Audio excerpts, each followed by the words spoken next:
working class hero is something to be.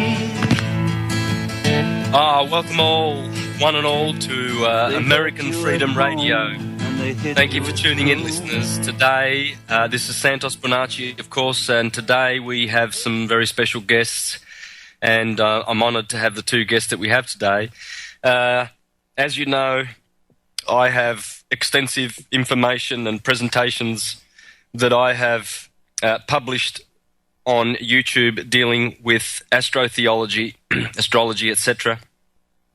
But I also am a great fan of the genius and wonderful scientist Walter Russell. And today's guests hopefully are going to expound more than I can do Walter Russell's great teachings.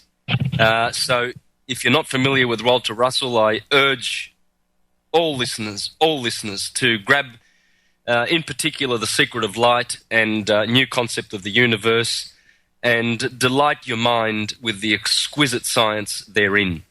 So without further ado, I'm going to introduce Matt Presti and Robert Otey. Gentlemen. Good evening, sir. How are you doing? Oh, very well, Robert. Yourself? Excellent. Just a and Matt, beautiful state. There? It's great to be with you. Yeah, thanks. Thank you for joining. And I'm sure the listeners are going to be delighted. I've been listening to a fair bit of you guys in the last couple of days, and in particular what you are doing with Walter Russell's work, furthering it, advancing it, spreading it forth around the planet as much as you can, and I'm only more than happy to assist. So please, gentlemen, I suppose we can start at the best place, shall we not? Sounds good. Yeah.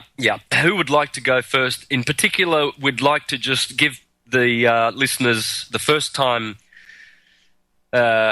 listeners to do with Walter Russell, perhaps just a brief introduction. Who was he? When did he live? Who did he know? And what did he achieve? So take it away, either one. You decide who would like to do that, please. Go ahead, Matt. Matt kind of tends to concentrate on the history and philosophy, and I'm more honed in on the science. So, any questions about the science should probably be directed to me, and those about philosophy and history would go to Matt. Excellent. Thanks, Matt. Okay, well, for starters, of those who aren't familiar with Walter's work, he was an American autodidactic polymath, dropped out of school around the 6th grade to go work at the family grocer, and his first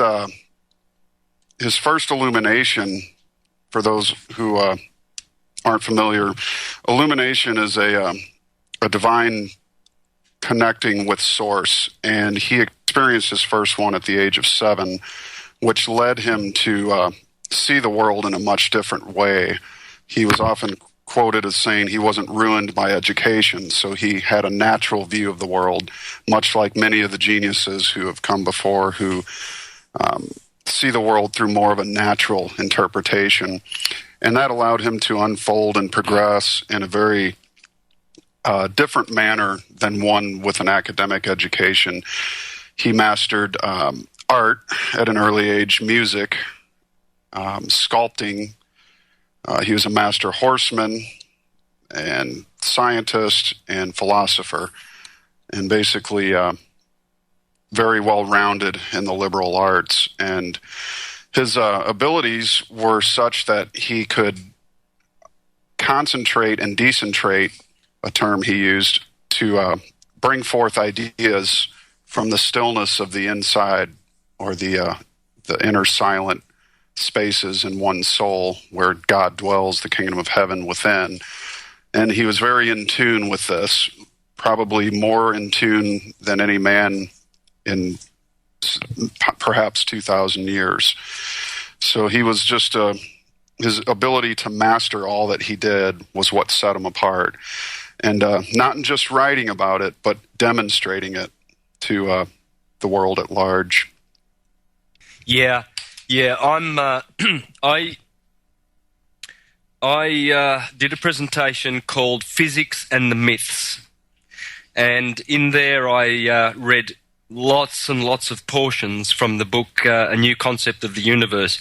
Now, that would have to rank as one of his best, wouldn't you say? I would Absolutely, say so. but yeah, I would definitely say so. But I would think that Atomic Suicide is really the cream. It's the final distillation of all the science that he had done for, 60 years, basically. So, 50 years.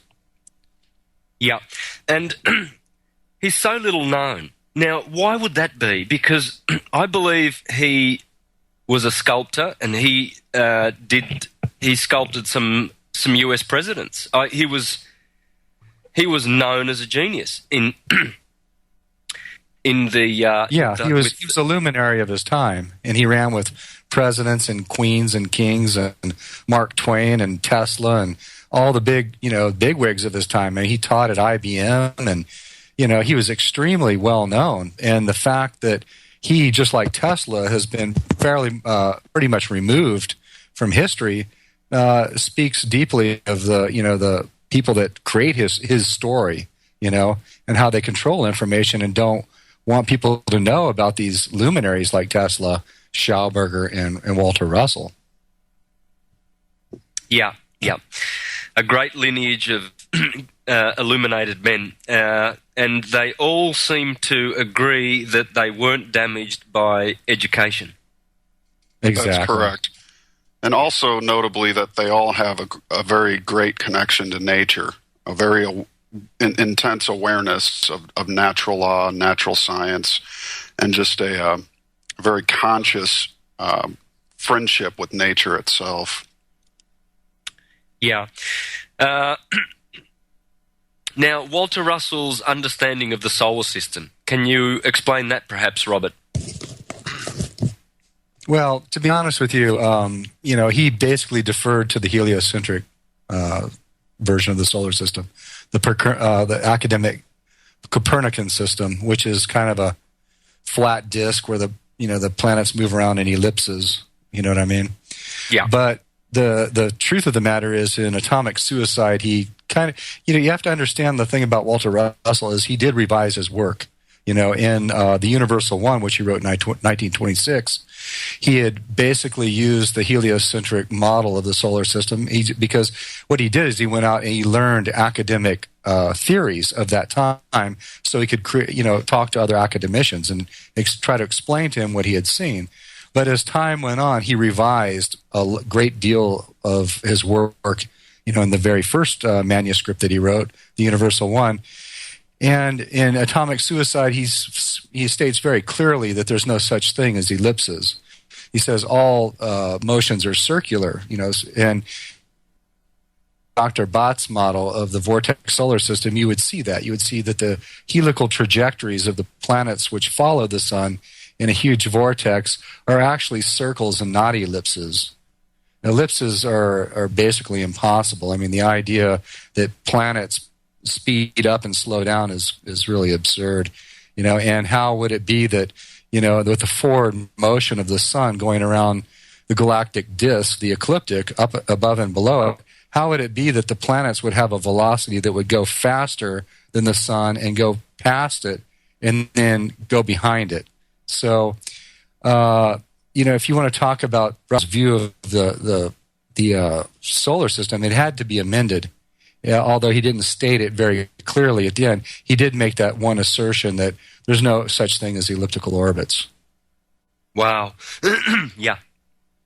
And the way he explained planets receding from their primary, can you go into that?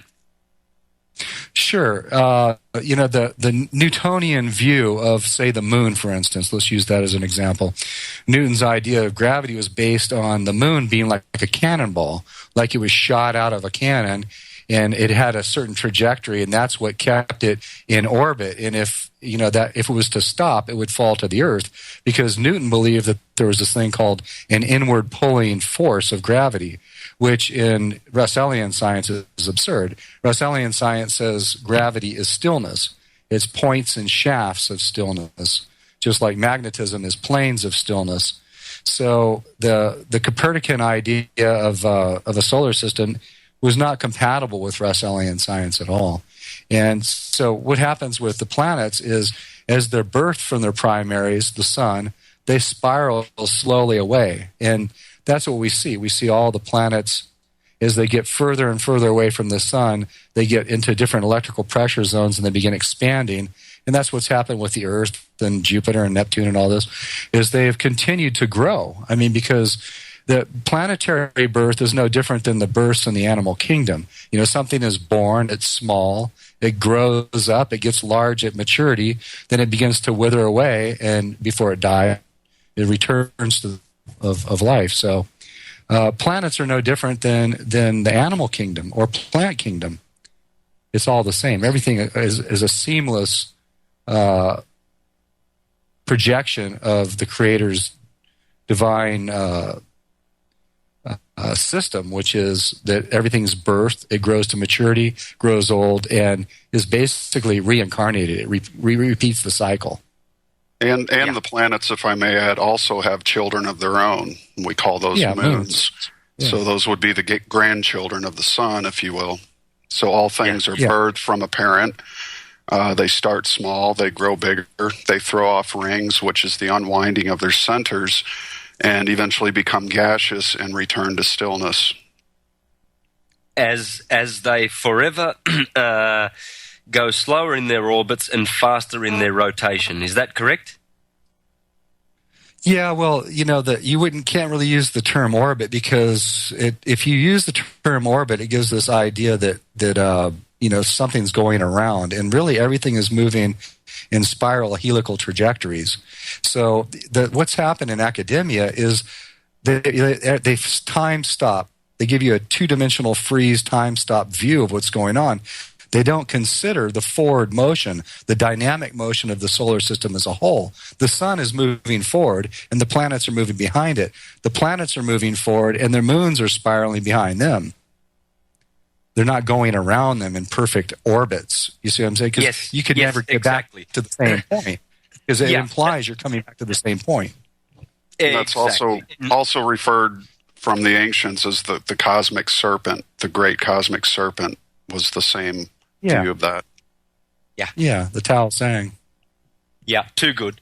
But nonetheless, and they do go faster in their rotation so that they keep balance between centripetal and centrifugal forces. Can you go into that? Right. Yeah. As they further out, they're spinning much faster.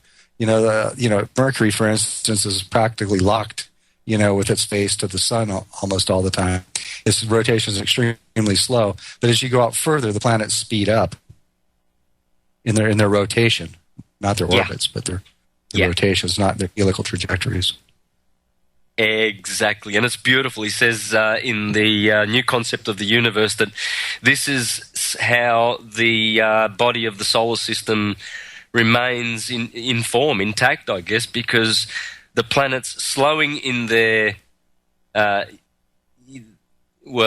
use the word what would I say? I'm not talking about rotation. I'm trying to refer to the orbit. See, I never say orbit around the sun, because I know that they don't orbit around the sun, but they orbit, right? Right. Yeah. Yeah, they will have helical trajectories which follow the sun.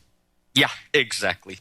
Because they're always moving forward. You can never get back to the same point. And that's what's implied in the academic model. It's as if it comes back to the same exact point where it started. But that's impossible, because they've removed the dynamic forward motion of the entire solar system. Because we know that's happening. We know the galactic arms, these big vortex arms, are spinning around the galactic core. So our sun's moving, And I'd like to, if I could point out, go to, if people more interested in finding out more about this, some proof here.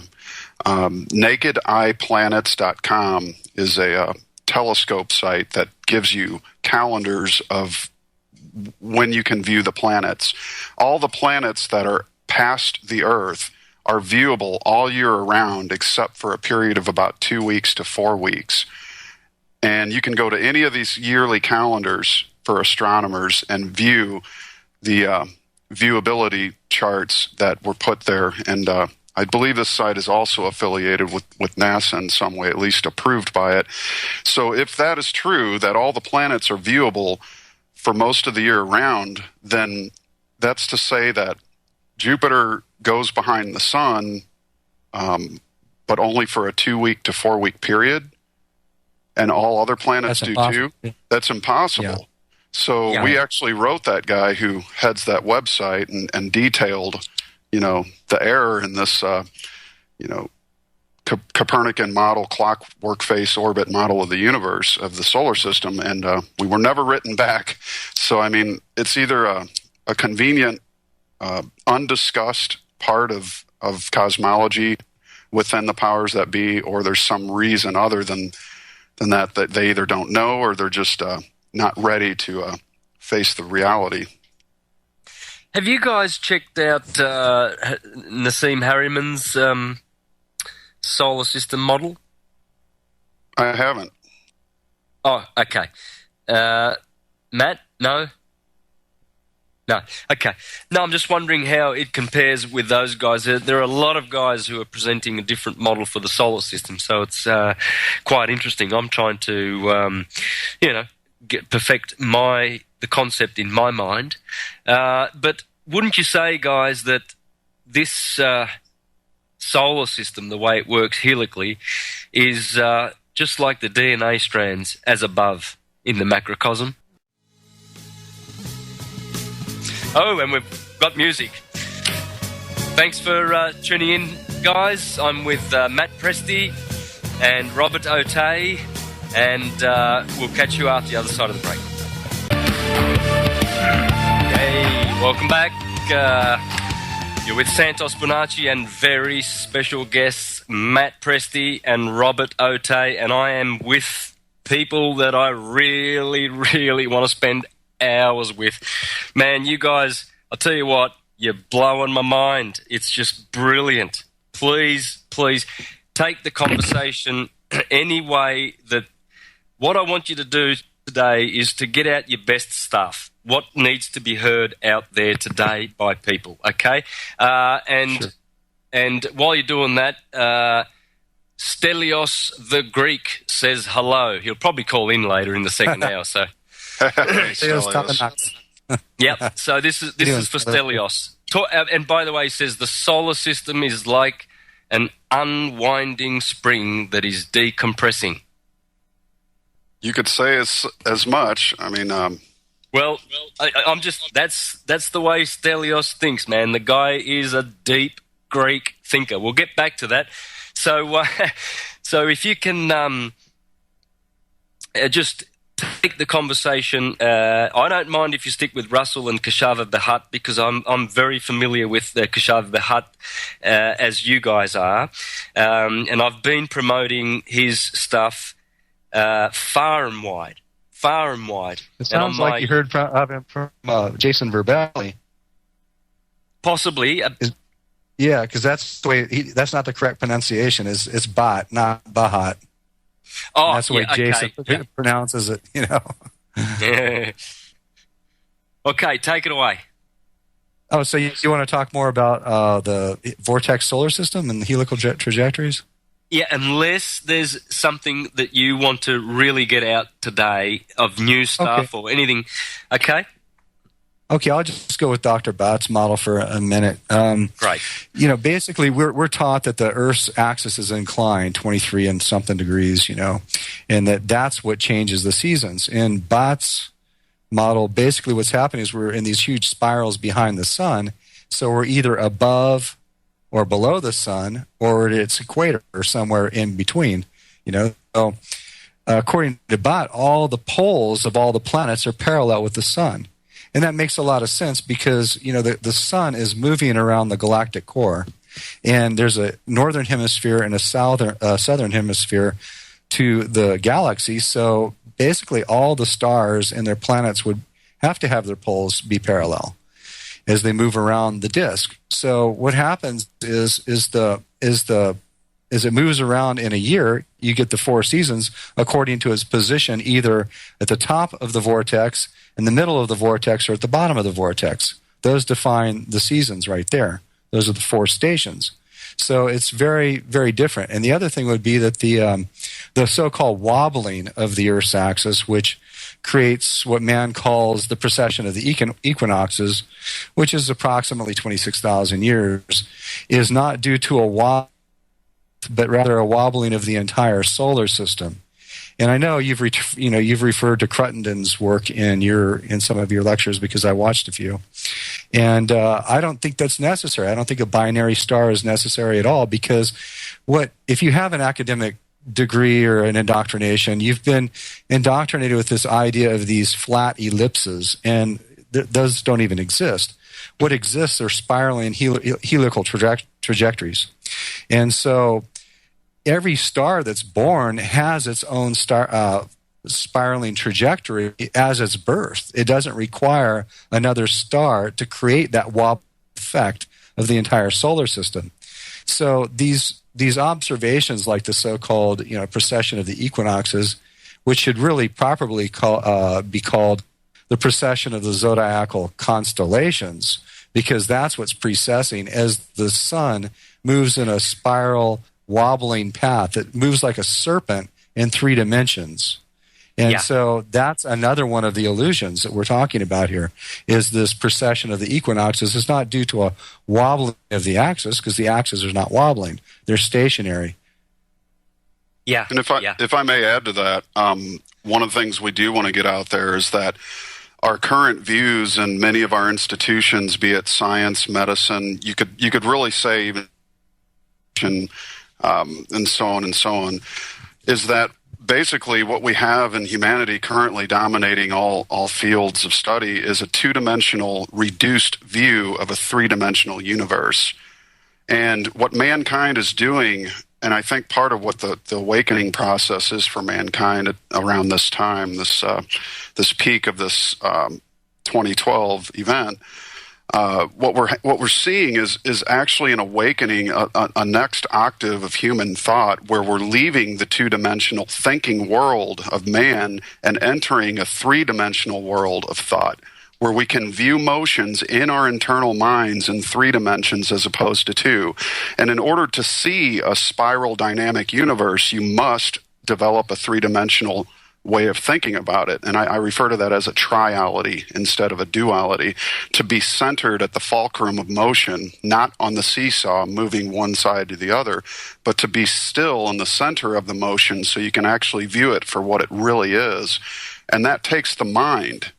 The instruments of man would actually show man that there's a moving seesaw, and you're basically using effect to try to define another effect. But what mind does, and why it's far superior to sense-based groping in the dark, which puts all these theories to rest as they should rightly be, is it allows you to step up from a 2-dimensional view of the universe to a 3-dimensional one. And that's really where the great thinkers among us are going to carry humanity forward into the next era of its enlightenment. Its design of machines, its design of new ideas, architecture, music, and so on and so forth is really going to begin to encompass the 3-dimensional thought processes that it's going to take to get us out of this mess that we're currently in. That's true. Wow. We're going holographic is what's happening. The technology is actually going holographic, for a good example of that would be a sine wave on a scope. That's a 2-dimensional representation of a spiraling 3-dimensional waveform, right? It's been compressed onto a flat screen. Well, with the new technologies that are coming on board, there's a 2.5 terabyte transfer, that's going to make holographic projectors, this is going to put an end to flat screen TVs, let's put it that way. There's going to be holographic projectors in our houses instead of flat screens. They're already outdated, because the holographic technology exists right now to do that. Now we have the speeds that we can transmit the information. We will be able to have holographic projectors in living rooms. Wow. Hey, guys, I stumbled. I'm looking for a quote by Walter Russell in The Secret of Light. And how about this? Thinking versus sensing. Right. He said, this is going to be big. It says, we sense electrically and mistake that electrical sensing of observed effects for thinking. Sensing is not thinking. Sensation is but an electrical awareness of wave motion by other waves. Can you elaborate on that? Sure. The stillness, where everything comes from, the fulcrum of stillness, which is called the still magnetic light of creation, the magnetic universe of the Creator, the so-called kingdom of heaven, that is still. So mankind does not have the sensory capacity to sense absolute stillness. So what we look at is we look at not the causes in this universe, we look at the effects. We're looking at all these effects out there and trying to make theories and guesses about what these effects are without understanding the cause. Now, Russell's divine illumination showed him what the cause was. And the cause is ultimately the Creator. The Creator is the desire of expressing is expressed through two fulcrums of electricity, two waveforms, both male and female, which are spiraling vortices. And the Creator sits at the center of every wave field that controlling those vortices, and also bounds those wave fields in planes of still magnetic light. The still magnetic light is omnipresent. It's in and through everything. So that's a definition of the Creator. One of the definitions, the omnipresence. And that could be akin also to the white room from the Matrix. You know, if you were to have a flash of illumination, you would enter a light, like, for instance, a white room as such. And Walter would say that when he experienced divine illumination, he passed between the pillars of the red and blue light into the white light of mind. And that's what all illuminates describe. That is the flash of illumination that perhaps 40 to 50 people have actually ever experienced in a prolonged enough basis to bring back something so new and novel that it changed the course of human history forever. And everybody on this planet has the capacity to experience many illuminations. All that needs to be there is the desire to do so. And this is not a light that the profane can approach in any way. So the more you desire it, and the greater the awareness of God within you centering your every motion, the greater the chance and the prospect that you will have this experience in some form or another. So you pass the red and blue pillars. I mean, that would be electricity and magnetism, the two lights of thinking, and then you go beyond those to the one light of knowing. Would that be correct? Well, actually, they're actually both electric. Magnetism is the still magnetic light, is omnipresent stillness. In the cubic wave field model of Russell, the cathode planes of the cube are that still magnetic light, whereas the point at the center would be still magnetic light, and the shaft that creates the polarity of north and south poles, the bisexual universe of male and female, is also still magnetic light because it's omnipresent. So the thing is the cathode planes, what they do is they have the inert gases. The inert gases are, what they do is they separate, they take the white light of eternity, of stillness, and they separate it into dual sexed. It is sexless, the white light. Which are cathode vortices. Sorry, Matt, can you stop? Just backtrack a minute. That's Robert. Robert, yeah, we dropped that. Oh, we did. 1 minute. Okay. So where are we? You're at the cathode planes, the separation of the white light into the blue and red of motion. Right. The white sexless light of eternity is basically separated into male and female sex lights, which seek each other. Cathode waves which want to join with other. A red wants to mate with a blue. Male wants to, mate with female. The red wants to mate with the blue. And that's the way spherical systems are formed at the apices of these vortices where they collide together, spinning in the same direction.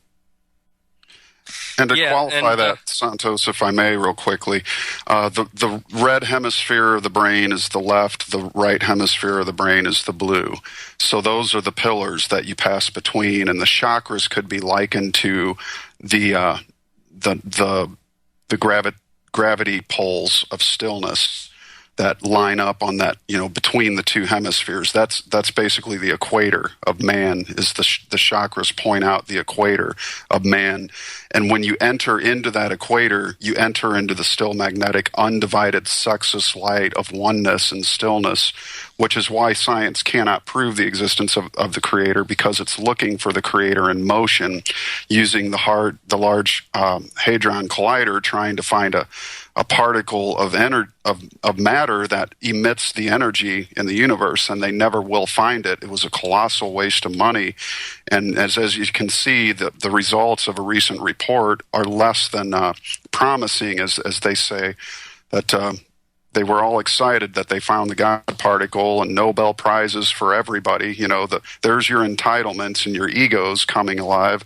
But then they release a few months later that, in fact, it may not be as exciting as we thought, because now we're finding that what we thought was not the case.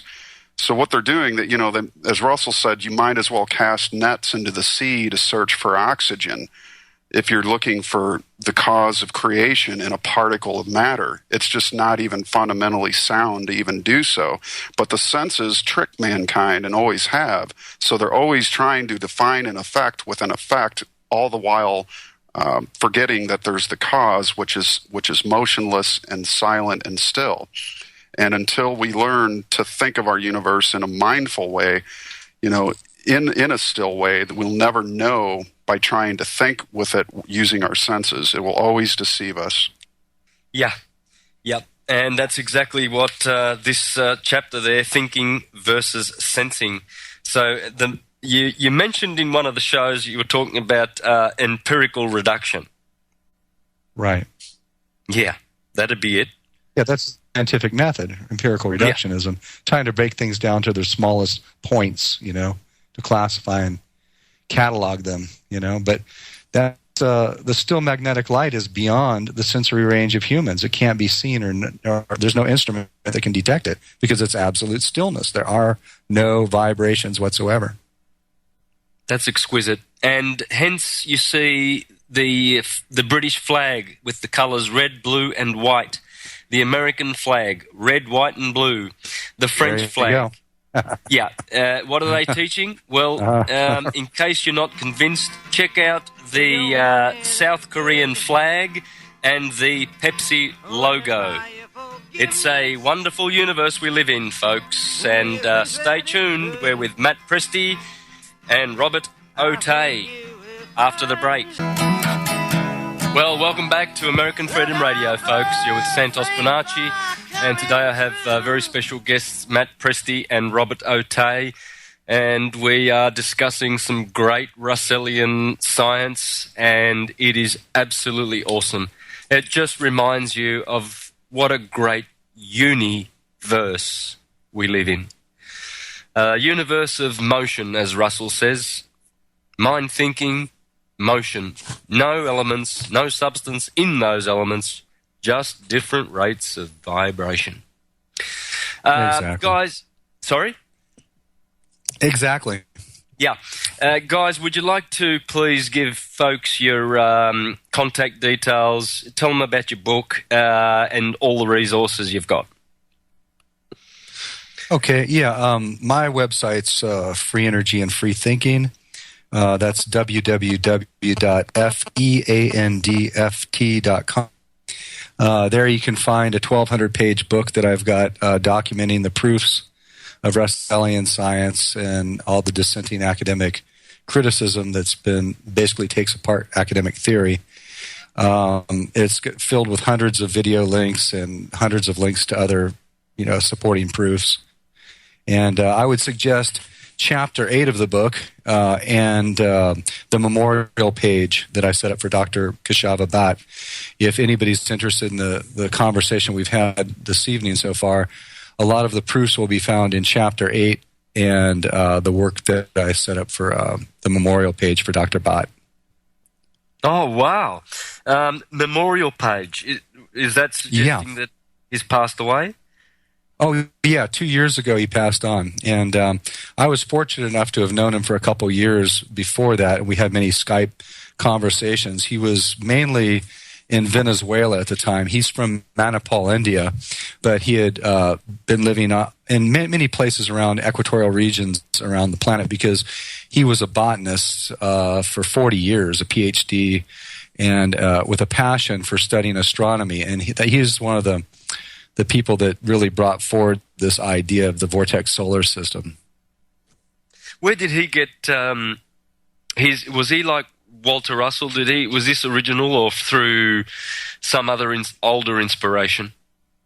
No, he was an academic. He definitely, but I must clarify that he was very much against academicism.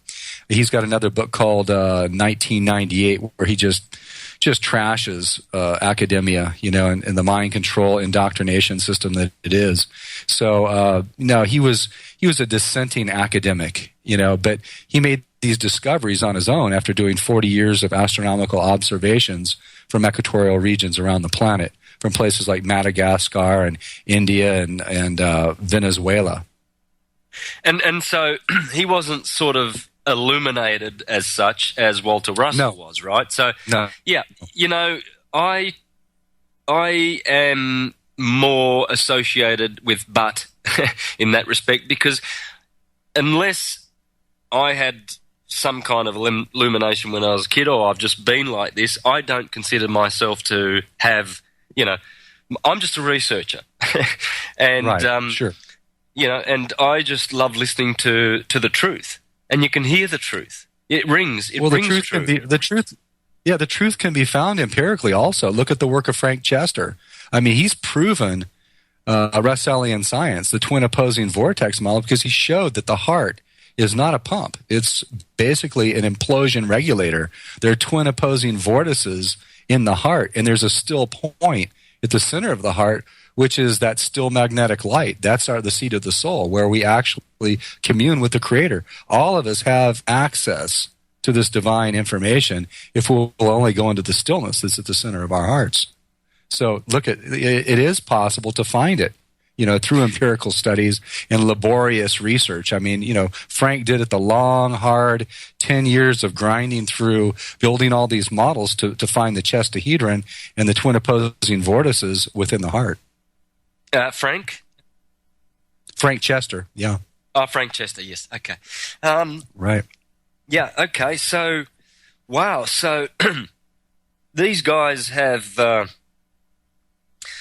basically not come out of academia, and yet we are capable of great things if we apply intent and will toward the subject and focus. Like you would in meditation, to focus on that central point in the heart. Now, guys, can you please elaborate more on this central point in the heart? So does the vortex go out vertically or horizontally? It goes through the heart. There's two the heart, if you look at the very base of the heart, it's paper thin. You can take your finger and push it through the bottom. If the heart was a pump, that whole thing would blow up like when a frog belches, and it makes its call. It would be like that, but it doesn't happen because the vortex is spinning in such a way that there's no pressure down there at the bottom of the heart. But, the way that it was a long process that Chester was able to discover this. He created these geometries and then put them in implosion tanks, spiraling water tanks, and he was able to basically recreate the aortas of the heart and to show how the heart is not a pump at all. It's basically controlling blood, which implodes, because blood implodes, water implodes, electricity implodes, air implodes. All motion is the spiraling motion. The baby doesn't have a heart in the beginning, but there's blood flowing through it. The heart develops later. So how does the blood? Because the blood flows through implosion. And yeah, you can see that. What the heart is. It's a regulator. You can see that same motion in DNA, tornadoes, hurricanes, solar systems, galaxies, spiral galaxies. It's all basically one motion in this universe. It's spiral. And all direction is curved, all motion is spiral. That's a fundamental law of this science.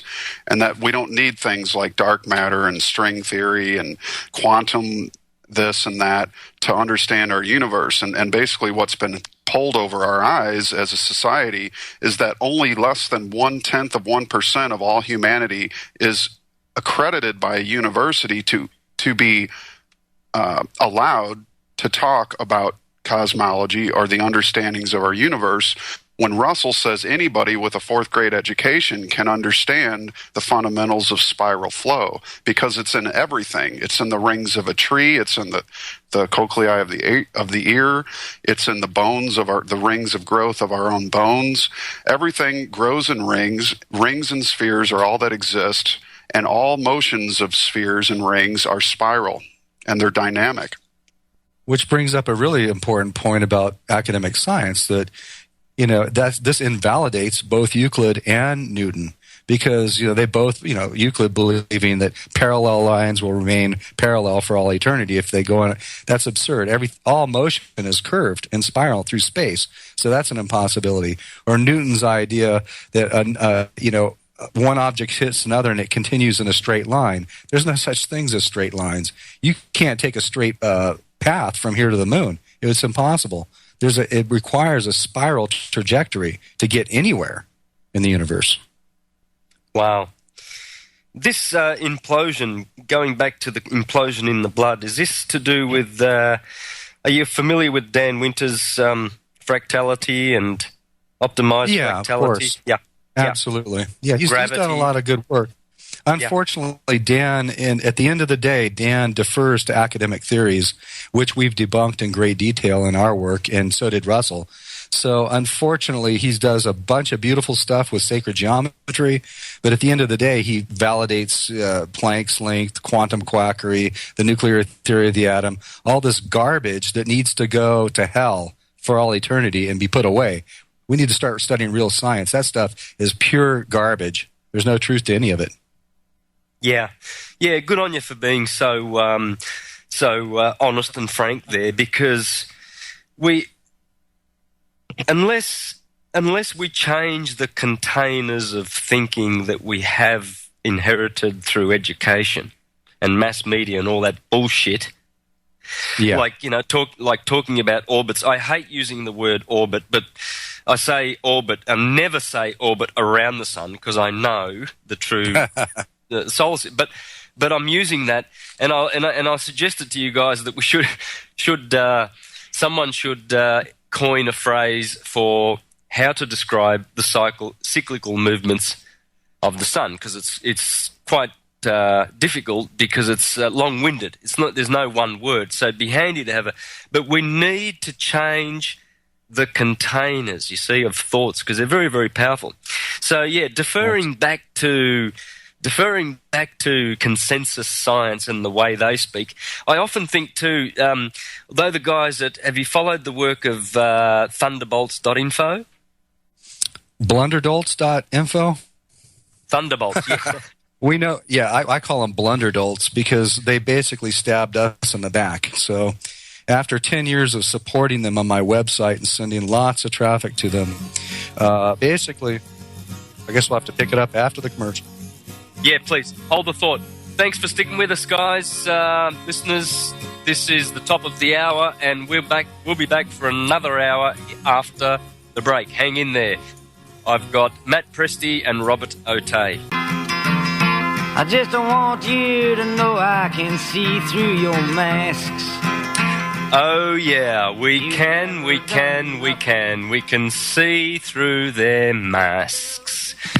Yes, we can, and we are exposing them now. They are being exposed, and today I have Matt Presti and Robert Otey, and we are exposing the academic consensus buffoon world of academia, and how they spread rubbish and basically teach a whole bunch of bullshit. Sorry for the language, guys. I'm a big boy, and I'm not afraid of big words, but it's not right. It's not right.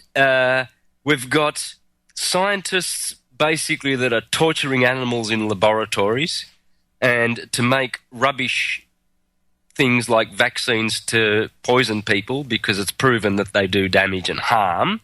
We've got doctors who are basically reduced to drug pushers because Big Pharma tells them what to say. We will treat your cancer. There is no such thing as 300 cures for cancer. We don't know anything about. This has got to stop. So today, gentlemen, thank you for coming on and helping us to debunk a lot of the scientific rubbish that's getting around. So you were talking about Thunderbolts. Now, I've promoted their work quite a bit, and both you and I enjoy their work, but have one or two issues. So would you like to get into that? Yes, a few more and more. The great thing about them is they've done a lot of good work exposing the gravitational models of Einstein and Newton and showing the fallacious, it's not a gravity-controlled universe, at least the way that academia explains it. It is an electric universe. We live in an electric universe of motion, but what they don't accept, what they can't accept or look at, is the fact that the magnetic universe controls the electric universe. The magnetic universe is the creator's universe. And so they do not want to have anything to do with a creator. I've been trying to share Russellian science with Scott and Thornhill and Talbot for over a decade now. I've sent them many emails. I've sent them a lot of traffic. I've sold a lot of their books, and I have dozens of links to their proofs showing that it is an electric universe. But they're just looking at the effects. They're not looking at the cause. And they don't want to look at the cause. In fact, they're so bad about this, they censored Matt Presti, myself, and Jason Verbelli from all the comments that we made where we tried to share the beauty of Russellian science, which is the original electric universe cosmology. But it's not an effects-based, it's a cause-based. It's a magnetic electric universe. And they don't want to accept that. And so they cut us off. And they basically blocked us from having anything to do with their YouTube channel. Right, so they would be relying heavily on the left brain, logic, ration type thinking process, and denying the intuition, right brain, and the creator factor, I suppose. Yeah, knowing versus sensory-based thinking and theories. And that's the problem with these folks, is they don't want to look at anything that goes beyond the academic indoctrination that they've got and the knowledge viruses they picked up while they were in academia. Things like the nuclear theory of the atom. They have these knowledge viruses need to be completely aborted. We need to get rid of the nuke atom. There's no such thing as a nuclear atom. It's been debunked massively. It's a joke, so. It's a real disappointment with these folks because, like I said, I've supported them for a long time, and yet they turn their backs on us, and they don't want to have anything to do with a creator. They don't want to have a creator-centered and bounded cosmology, because it doesn't fit into the academic scheme of things. Yeah. Wow, that's amazing. And it's interesting, isn't it, how Russell explains the atom. He says that the proton is at one part, whether it's at the amplitude of the wave, it will be a proton, for instance. And as it goes toward the apex of the vortex, it will be an electron. And then when it is at the center, at the 0 point, it is a neutron. Now, I might have all that in the wrong order, but you guys know what I mean. Can you explain that, please? You want to take that, Matt? Go ahead, Rob. Okay, cool. Basically, he didn't believe in a nuclear atom at all. In fact, atomic suicide is a diatribe where he derails the entire... He talks about the absurdity of a nuke atom in great detail. I would say another excellent resource for anybody that wants to, who may be holding on to this nuclear atom joke, be D.B. Larson's work, which is free online. He wrote a book called "The Case Against the Nuclear Atom," and it's free for reading online, and it's just an absolute demolition of the historical development of this basically insane idea. That we knew, even as kids, we knew this stuff was absurd. In high school, we used to laugh about it, and the Big Bang and other idiotic, theories that these eggheads have come up with. Yeah, it's moronic. It's absolutely moronic. This is what Walter Russell says in The Secret of Light, page 166. All light particles are either expressing the mother light principle or the father light principle. For example, if a particle is on the amplitude of the wave, it would be a true sphere. And as a true sphere, it would be neither positive nor negative. It might then appropriately be called a neutron. A particle which is spirally heading inward toward the apex of a vortex in the process of becoming a sphere might appropriately be called a proton because of its expressing the father light principle. Again, if it is moving spirally outward, it could appropriately be called an electron because it would then be discharging in excess of its charge or expanding in excess of its contraction. So there you exactly. have it. That debunks it out and out. Right. Well, even the slit experiment, where they basically play a game of sophistry where they claim they're shooting electron marbles, right, of the nuclear theory of the atom, these little balls, they're supposedly in orbits, right? But as Walter Russell has just talked there, it is an emission product. An electron is an emission product, right? And a neutron, being at the wave field amplitude, would be absolutely balanced. It would be a male on one side of the sphere and female on the other side. The electron would be mother dominant, and the so-called proton would be father dominant in the waveforms. So he's using their terminology, but he didn't believe in academic protons, electrons, and neutrons. No, exactly, because he knew that they... he's using it as a metaphor. Yeah, exactly, because he knew that it was all the one thing, but they changed their nature and were called that by academia because they were studying effects. Exactly. Yeah, so in other words, so the proton is the expanding, radiating outward force going to the wave amplitude. Electron is. Electrons are expand. Yeah. Okay, and the proton, but they're all the same thing, depending on where they are on that spiral. They're either charging towards the center or they're discharging. Electron would be a discharge; it would be an emission product, and that's what we create with electron guns and things. We do have so-called electrons, but they're waveforms that are created in these instruments like electron microscopes and electron guns. They're emission products, right? They're not little balls. They're not little ball bearings, because the nuclear theory of the atom is a theoretical construct. It has no place in the physical universe. Those electron marbles, those balls, do not exist. What exists are those electrical waveforms, which we call electrons and electron guns, and those are the expanding waveforms that are created in these machines. Yeah, exactly. So they're looking for the particle, and it's a wave.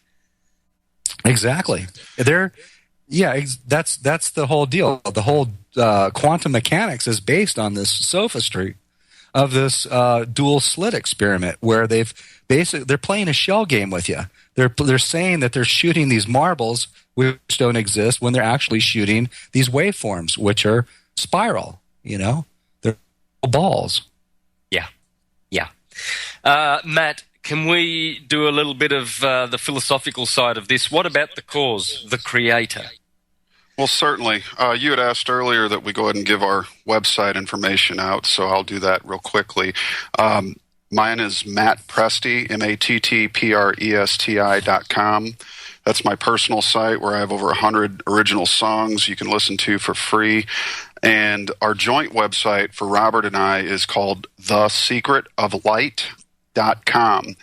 And there you can find our 15 produced units breaking down the Russellian science and philosophy. So to go into a little bit about the philosophy of Walter and what he knew through divine illumination, and what we can do is do a little thought experiment with the audience here. I'd like you all to imagine there's two kinds of universes. One is the still universe of knowing mind at rest, which is the natural state of all things. The other is the motion picture illusion universe. And basically what we have as far as an academic model is a material-based universe. And that differs from Russell's definition of the universe in basically one assumption. And the assumption was made on the part of the materialists.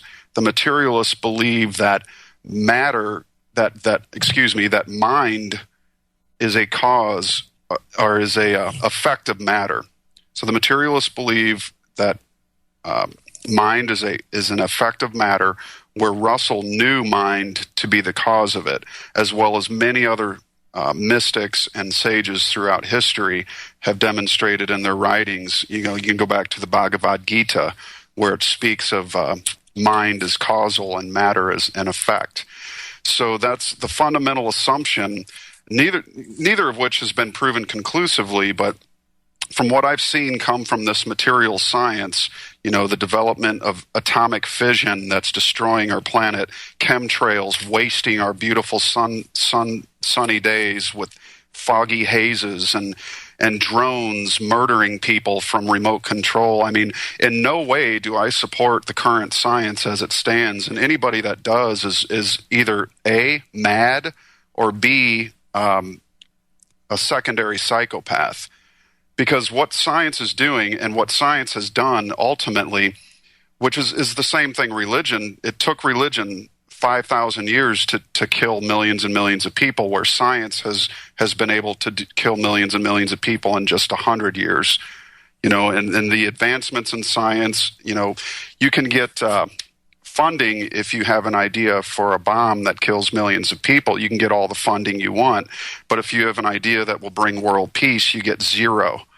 So that just goes to show, and even a great friend of mine said that it's unfortunate that in the United States, the greatest inventions among our men and women are first considered for military applications. And that speaks very loudly to how lost our current scientific establishment has become. People doing things like creating chemicals, the waste products from all these aerosols and other things that damage and destroy the environment, causing pollution, radioactivity, waste, blowing up over 2,000 nuclear bombs on the planet's surface and in the atmosphere. Effectively, we have already nuked ourselves, which could explain the reason for chemtrails trying to bring strontium out of the atmosphere between that 8 and 10 miles by putting particles that latch onto strontium, thus enabling the need for a seed that can survive strontium being developed by Monsanto. And these are all possibilities, but ultimately what comes down to is that science is on a destructive path.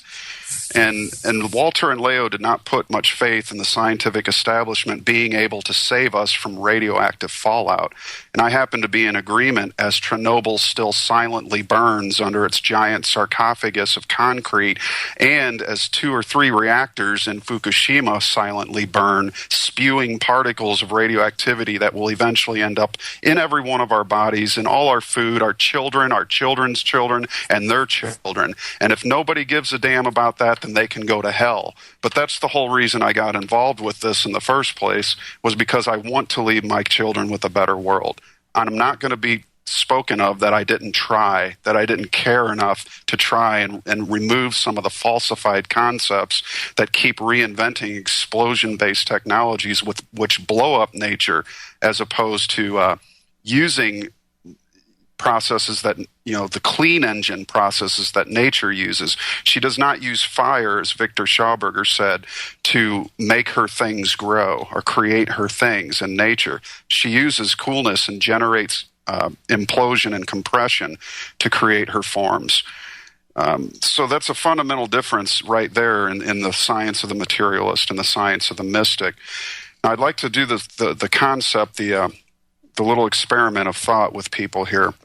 I'd like everybody to imagine for a moment that all concepts of mankind, which must precede form, be it a pen in your hand, your computer, a microphone, a book, a house, a building, a government, if we were to remove all the concepts that mankind has ever came up with, we would be naked, and there would be nothing that man has ever invented on this planet to show for a damn thing of his mind.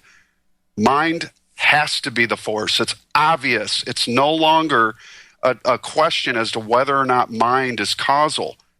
Because if you just do that experiment in your head, if you remove every concept that man's ever had, there'd be no thunderbolts.info, there'd be no nuclear atom, there'd be no book debunking it, there'd be no book by Russell, there'd be no work by Santos, no work by Robert, no work by Matt, no house, no governments, no cars, nothing would exist. And that's proof to me that mind, in order to build a body, must conceive the idea in the mind and then must demonstrate in action. Russell said the universe is made of two pulsations. One is knowing and one is action, or one is thinking and one is action.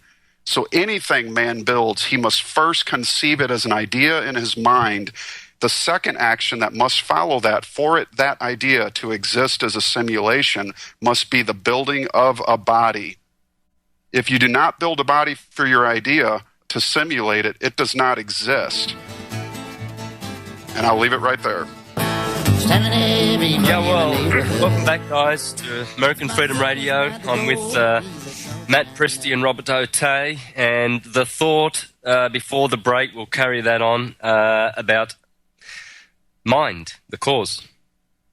Sure thing, Santos. Thanks again for having us on. And we were talking about concept preceding form as mind being causal to all forms in the universe. And in my opinion, and the opinion of other illuminates, the knowing mind is like to the mind of God, and we are an extension of mind created in the image of the one universal mind. And it could be likened to a drop of water in an ocean. All of the ocean is in the drop, but the drop is aware of itself as an individual, whereas some drops differ from others in their awareness that they're not just an individual drop in the ocean, but that they're part of an ocean and that they are the ocean themselves.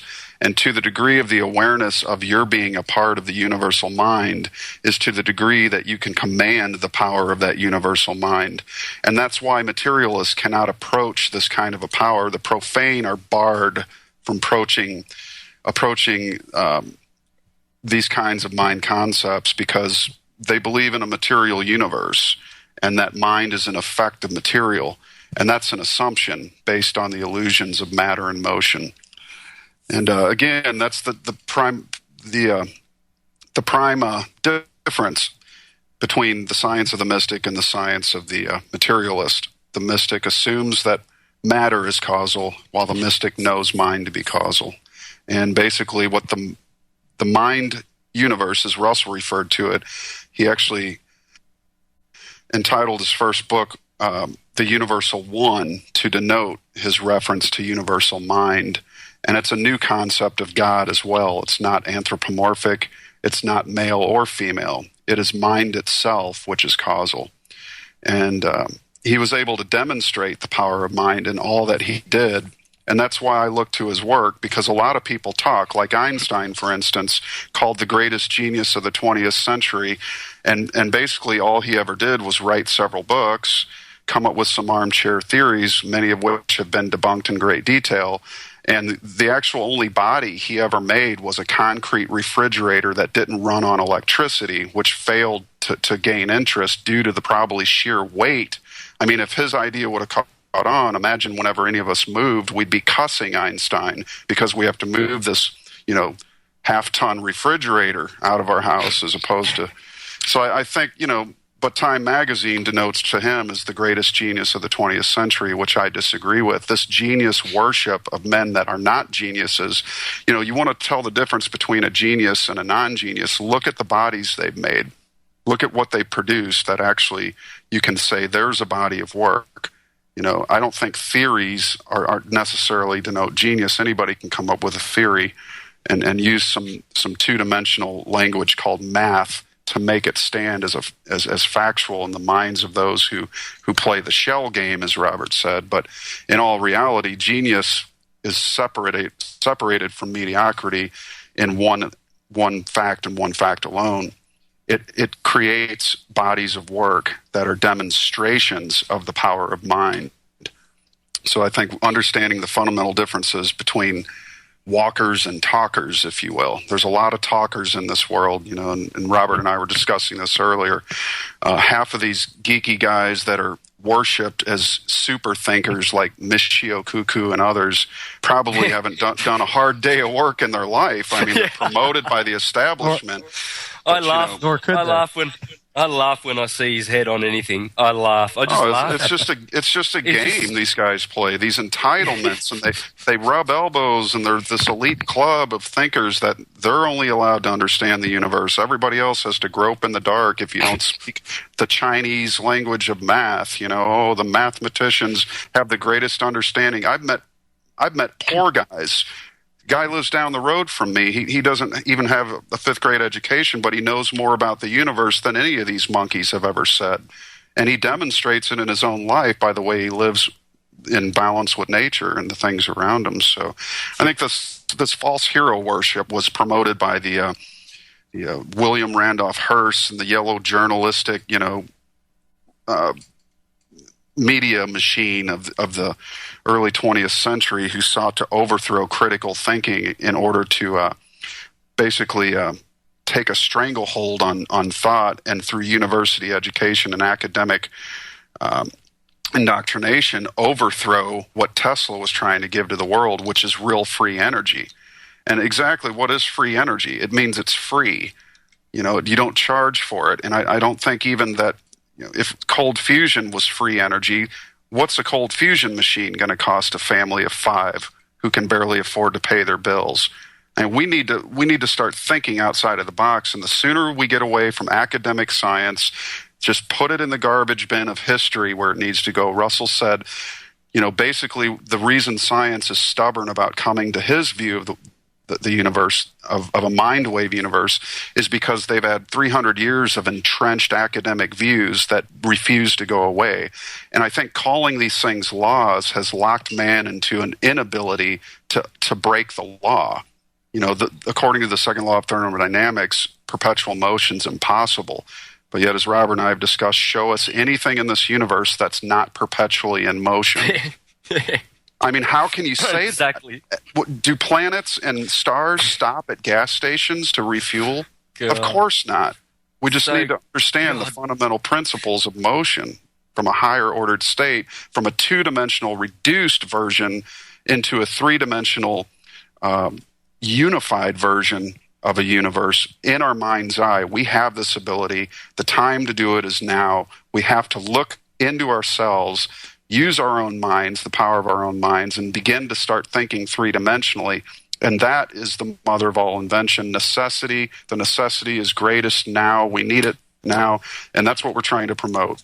So the young among us can break free of this indoctrination and begin to take their minds back from the system. Wow. Guys, we have to do this again. We really do. The listeners, I know the caliber of the listeners and my listeners here on this station, and I'm sure I will get 100% approval to have you on again real quick. Are you interested in doing more and getting this word out? Because I'll support you guys and I'll do extra shows if I have to. What are your thoughts? Absolutely. For sure. 100%, for sure. This is the way it has to be told. From knowing, from science. What was the word you mentioned during the break? What is the root of the word science? I already know it anyway, because in Italian, sure. Conoscenza is the same as scienza. So science is knowledge. In Latin, scio, which means to know. And basically what science does, current materialistic science, the definition means to sense. But again, the railroad tracks do not meet on the horizon. So sensing can be a very grave attempt at trying to define something that's better defined through mind knowing as opposed to sensing. Wow. Yeah, the senses deceive us mightily because, as Russell, he called this universe a 3-dimensional cosmic light cinema. Because in reality, there's nothing but spiraling light forms that are, atoms are moving at such rapidity and velocity that we, with our senses, which are so slow, see them to be solid. And in reality, they're only spiraling light motions. They're just moving way faster than our senses can perceive. So we think things are solved, right? Well, this is what Russell says in The Secret of Light, page 44, empirical knowledge. Man's present civilization is erected upon the foundation of empirical knowledge obtained through his senses. What is empirical knowledge? The definition in the dictionary is conclusions founded upon experiment and observation alone. In other words, the so-called knowledge upon which man relies is founded upon the evidence of his senses, or more simply, upon the non-existent waves of motion of a non-existent substance. The fact is, the answer as to why mankind has as yet practically no knowledge. That fact is the answer as to why mankind has as yet practically no knowledge. During his amoeba and jungle days, he lived in a purely sensed existence. His body cells were controlled entirely by instinctive flux threads of light extended to him direct from the Creator. Brilliant. Indeed, and one could even go as far to say, let's do a little experiment on sensing versus knowing. Most psychology books do not even define love. There's no even word love in the indexes. And one could say, can science prove that somebody loves their mother? Can science prove that love exists? But one can certainly know that love exists because we say it, we feel it, but yet it's empirically unprovable. So, I mean, they can all go to the brain does this and it does that. You know, well, a DVD player, when you hit the play button, begins to move too, and you can find with a, you can measure electricity moving through a DVD player, but we don't say that the DVD player has intelligence. And that's the difference between the brain, sensing brain. You know, there is electricity moving through it when you think, but knowing is part of the still universe of mind, and it's never created. It's only simulated in motion. And again, there's fundamental differences between knowing and thinking, and I think that's where man needs to go as a whole. He needs to basically lose these knowledge viruses. At least, if you're unwilling, at least take a look. You know, that was part of the problem is people reject Russell and they call it pseudo, and they say all these retarded things. But I've yet to see one man do as much with his two hands as Russell did with his two little fingers. I mean, there's no man I know of who was able to demonstrate the power of what he spoke like Russell did. And until I see one of these scientists like Michio or Hawking actually demonstrate, you know, what they know, and for instance, Hawking's claim that God was not needed to make this universe is absurd to me, because again, we talked about concept and mind. That's like saying an architect or a mind wasn't needed to design a building, that the thing just built itself, that trucks magically drove themselves to the construction site and the building erected itself floor by floor, and man was not needed to build the building. Well, I differ in that I look at mind as the source, the cause, and that's the problem with science. They basically look at mind as an effect of matter, and it's unfortunate because it's really a limitation of mind itself, and it's a box. And again, as much as all of us critical thinkers do not like boxes, don't stop with science and box yourself up in the canyon of science and then worship these false heroes thrown before us. Anything promoted by the media should be immediately questioned. It's a wonder you see Michio talking on Fox News about first world civilizations and the need for a new world order. I mean, that strikes a lot of people as strange that he would support this Orwellian state and claims like that. And I find it strange too. And again, you know, who signs the paychecks for these guys? What do they stand to gain from it with the book deals and the entitlements and and the praise of their peers, and the good old boys club, as it were. We all have an innate right to understand the universe in which we live, and we can better understand it using our minds and our mind-light ideas than we can to try to study these bizarre theories of quackademia, or the puny versities, as I call them. You guys there? Oh, sorry, I was muted. That's okay. I thought I was talking. Yeah, great thoughts. Great thoughts. I might add to that just real quickly that in Russellian science, love is defined as giving so that giving may give again. And if I might amplify that a little bit, it's we live in an electric universe of sexually divided bipolarity, where the male and the female are giving back and forth to each other through rhythmic balanced interchange via twin opposing vortices. All energy is in the fulcrum of stillness, which balances those twin opposing vortices. So the very foundations of the entire universe from an atomic level is this giving so that giving may give again. And the Creator does this because it's just pure love. It's not an emotional experience. It is just the basic facts, the foundations of science itself. Wow. And to add to that, I mean, you could say that many New Age thinkers try to define what oneness is. And maybe I'll define that on the other end of the break. But yeah, too good. Hang in there. Thank you. Oneness. After the break, what is the oneness? The atum, as the Egyptians would say. Hang in there, guys, and we have the final segment after the break with Matt Presti and Robert Otey. Oh, let the sun beat down upon my face. Stars to fill my dreams. Welcome back, guys, and I had to just let one verse of Robert Plant sing, "Oh, let the sun beat down upon my face, stars to fill my dreams." Oh, man, that's been my favourite song for, over 30 years. good song. All right, guys. Yeah.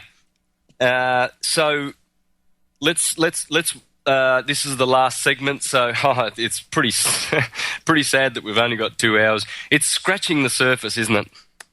Really, Absolutely. it is. I guess to pick up where I left off, to define oneness from Russellian terms versus the New Age terms, which kind of is unable to define oneness. I think they certainly promote oneness in a lot of the New Age philosophies that are out there, but actually those philosophies don't necessarily define what it is concretely. And as Russell wrote, he more tended to say new thought. There was what was termed a new thought movement in the early 1900s, where many of the great poets and philosophers came together and saw the need for man to develop character. As Edwin Markham said, "In vain do we build the city if we do not first build the man." And I think fundamentally what they all realized with the development of electricity and the potential for society to be transformed in such a fashion that they considered it to be a new thought movement, which is more akin to an octave raising in human consciousness, moving to the next octave.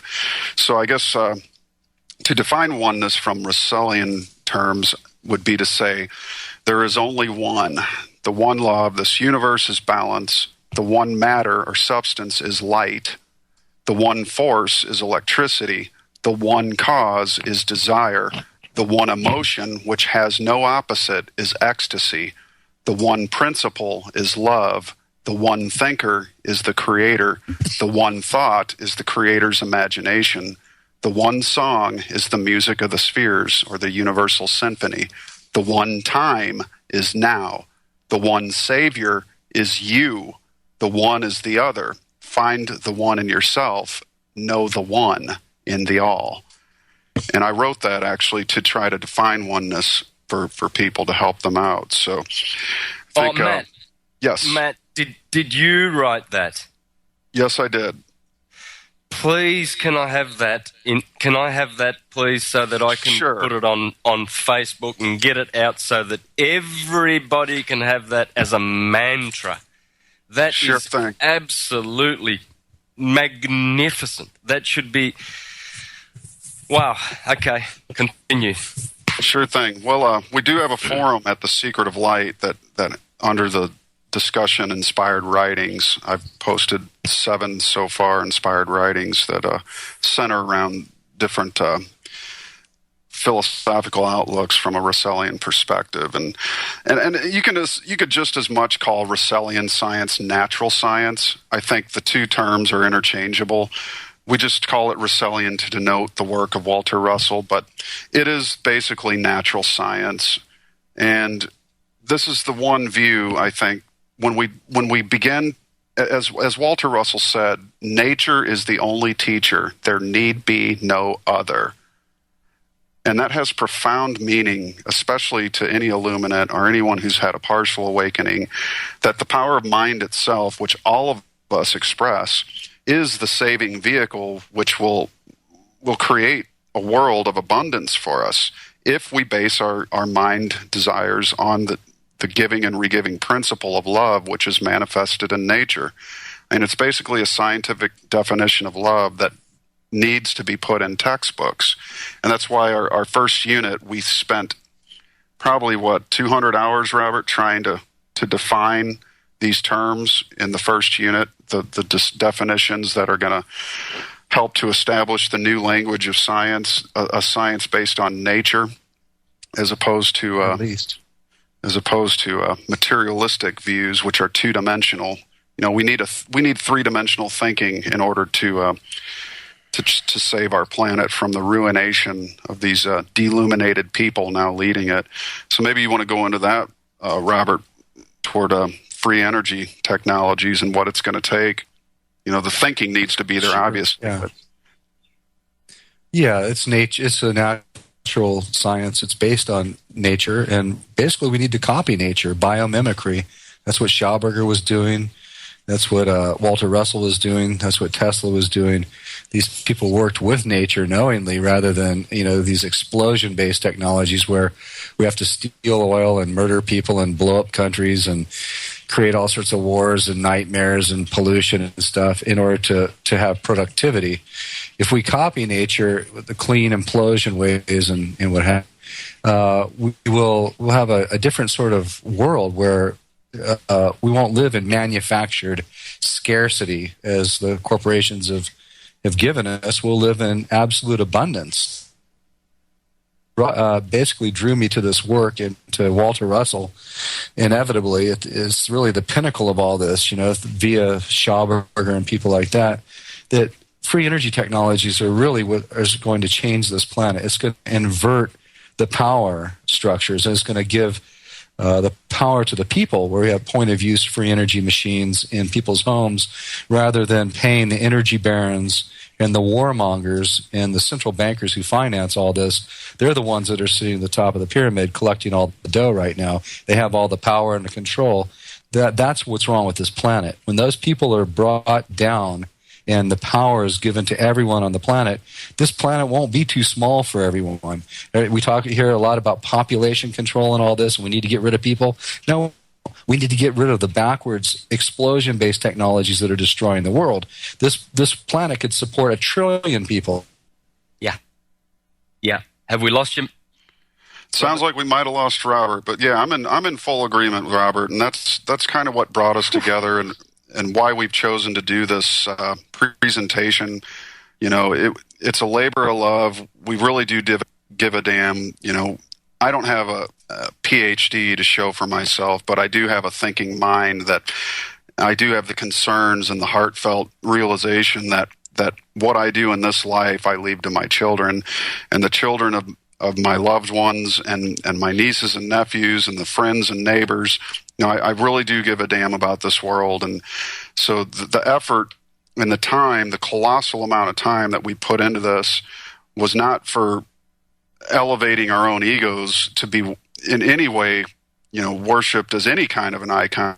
And in fact, if anyone was, it would be demeaning and detrimental. This work is basically a redelivery of a message that was ignored by the mainstream scientific community. And it's such a profound message. And you can, view the works of people like David William Gibbons and Alan Lee Atkins, who have done, cutting edge work in their own right and are true to the Russellian philosophy and science. And they're going to begin a series on the breakdown of the book Atomic Suicide.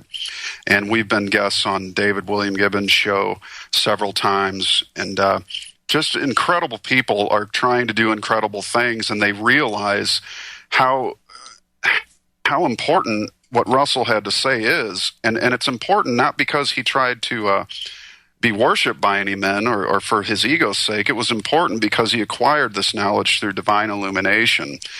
And what happens when men experience divine illumination is people tend to worship those people, whereas we should be, taking what they say and employing it in our lives as opposed to this sort of a worship of it. And I think the human race is unfolded enough that we're now ready to start employing this kind of mind awareness into our daily existence, and we can lift ourselves out of this self-created hellhole and take responsibility for the fact that we're human beings and we need to do the saving ourselves. We don't need to look to external races or UFOs to save us. This is work we have to do ourselves, and only the most true-hearted person can accept the responsibility of that statement. We create our own suffering, and it's time that we create a world of abundance instead of a world of scarcity. And we do that through aggressive cooperation as opposed to rampant dogmatic competition, which has virtually destroyed this world and love, So we have to just change our principles and our mindsets, go 3D instead of 2D. Hey, where'd I get cut off at? I don't know, but it was good. Just continue. I have no idea. I was just going on there, and the NSA shut me down. So, yeah. Well, you were on abundance. Yeah. Only that far? Oh, it's too bad. I was just basically trying to say that free energy technology is where all this leads. It leads us to a world of abundance for everyone. We invert the pyramids of control, so the people are in power, not the energy barons, warmongers, and central bankers. Yeah. Guys, that's called ascending. Ascending happens within you. As you grow from your lower mind, and the body has 4 minds, according to George Carey, the great biochemist, who would have been in the league of Walter Russell for sure. And that is the cerebrum, the high brain, the ram. The cerebellum, Taurus, the bull. The medulla oblongata, yes, it's a brain, and the solar plexus. We need to ascend, guys. That's what this message is all about. Matt, Robert, thank you so much. The time was just too short. Let's talk about getting you back on or doing a series or doing extra shows. Please. Thanks for coming on. Thank you, brother. Thank you, Santos. Many blessings to you. Yeah. Thanks, listeners. Stay tuned next week for another great show. And judging by the feedback, I'm going to go on the feedback for appreciation for the content of today's show, and that will judge whether I will do more of it. So thanks for listening.